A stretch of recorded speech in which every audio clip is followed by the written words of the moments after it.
तो राधे राधे, श्री हितम मंदे, श्री राधा वल्लभो जयती, जय पिताजी की। अभी एकादशी आने वाली है और काफी वक्त कह रहे कि 16 को है या 17 को है, क्योंकि एकादशी जो है वो रात्रि में प्रारंभ हो रही है, यानी कि 16 की रात्रि को। तो आपको पता है जब रात्रि में अगर प्रारंभ होगी तो व्रत तो हमें 17 को ही रखना होगा। और इस बार जो एकादशी है वो इंदिरा एकादशी है। एकादशी के बारे में जो है ना वो पद्म पुराण में भी वर्णन है। तो अभी जो एकादशी आने वाली है 2025 में पितृपक्ष में आने वाली, पितरों का उद्धार करने के लिए इंदिरा एकादशी है। इंदिरा एकादशी 17 तारीख को व्रत रहा जाएगा, 18 को पारण होगा। अब नियम 16 से शुरू हो जाएगा। मैं हर एक वीडियो में ही बताती हूँ पहले से, 16 से नियम शुरू करना है।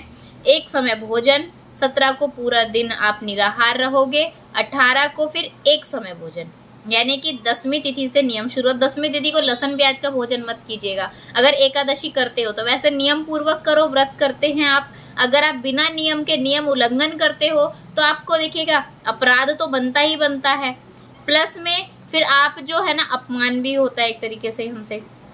तो आपसे नहीं सामर्थ्य होता व्रत का तो ना कीजिए। लेकिन कहते हैं, इतने संतों की हमने वाणी सुनी, उन्होंने कहा है कि नियम नहीं हो पा रहा है तो आप ऐसे प्रणाम कर लो और सेवा कर लो, लेकिन व्रत ना रहो। लेकिन नियम 3 दिन का ही होता है। तो 10वीं तिथि के दिन एक समय भोजन बिना लहसुन प्याज हींग इत्यादि मत पाइएगा। तो 10वीं की तिथि एक समय भोजन, और आप फलाहार ले सकते हो, पानी वगैरह तो दूध वगैरह तो पी सकते हो 10वीं तिथि के दिन। एकादशी वाले दिन अन्न नहीं खाया जाता है। काफी भक्त ने कहते हैं हम कुट्टू के आटे की रोटी, समा के चावल इत्यादि बना लेते हैं, लेकिन ऐसा नहीं होता है। तो आप जो है ना उस दिन तो ना खाएं। जो फलाहार ले सकते हैं वो एक समय फलाहार रह सकते हैं, दूध इत्यादि भी एक समय, और जो सगार कहा जाता है लेने के लिए वो सगार ले सकते हो एक समय ही, यानी कि एक समय लीजिएगा। ये नहीं पूरे दिन फल खा रहे हम, पूरा दिन हम लोग जो है ना चाय वगैरह ले रहे। चाय तो नहीं पीनी चाहिए व्रत में, चाय नहीं पीनी चाहिए व्रत के अंदर तो बिल्कुल भी। तो ये, और पानी पी सकते हो आप। और फिर उस दिन नाम जप खूब आप भजन कीर्तन कीजिए।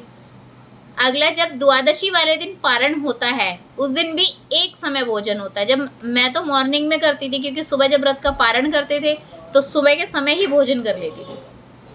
लेकिन फिर उसके बाद में आपको पूरे दिन, आप शाम के समय जो है ना फलाहारी ले सकते हो, लेकिन भोजन नहीं पाना हो। अब अगला होता है कि पारण हमारा किस समय पे होगा। और लेकिन आपको एक बात और पहले बता दूं, जब आप द्वादशी वाले दिन व्रत जब पारण करोगे तो उस दिन भी लहसुन प्याज नहीं खाना होता। काफी भक्त क्या करते हैं, सुबह तो व्रत खोल लिया, पारण कर रहे हैं, लेकिन शाम को लहसुन प्याज का खाना खा रहे हैं। तो नहीं खाना है ना। 10वीं से लेके द्वादशी तक आपको लहसुन प्याज हींग सब चीजें नहीं खानी है। अब उसमें अब पारण जो है हमारा 18 तारीख को होगा, जब हम एकादशी व्रत रहेंगे 17 को। तो 16 की रात्रि को एकादशी लग रही है, इंदिरा एकादशी।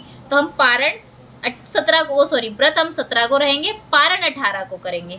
18 को सुबह के समय पारण होगा, सुबह 6:12 से लेकर सुबह 10:18 तक। इस समय में आपको पारण करना है, क्योंकि उससे पहले हरिवासर समय होता है और हरिवासर में कभी भी व्रत नहीं खोला जाता है।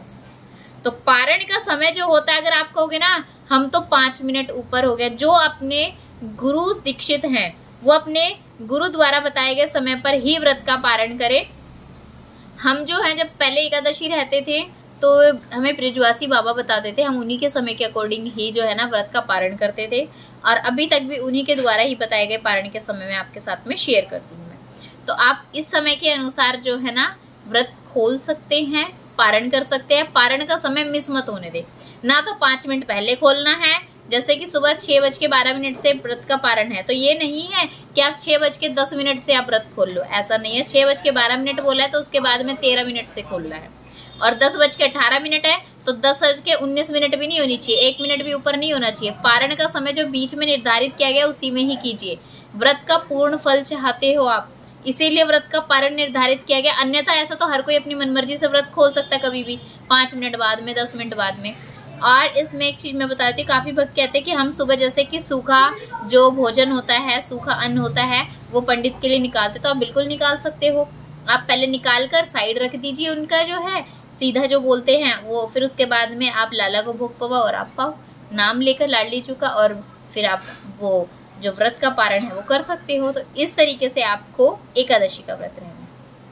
सभी को राधे राधे। श्री हितम वंदे श्री राधा वल्लभ जयती जय पिताजी की।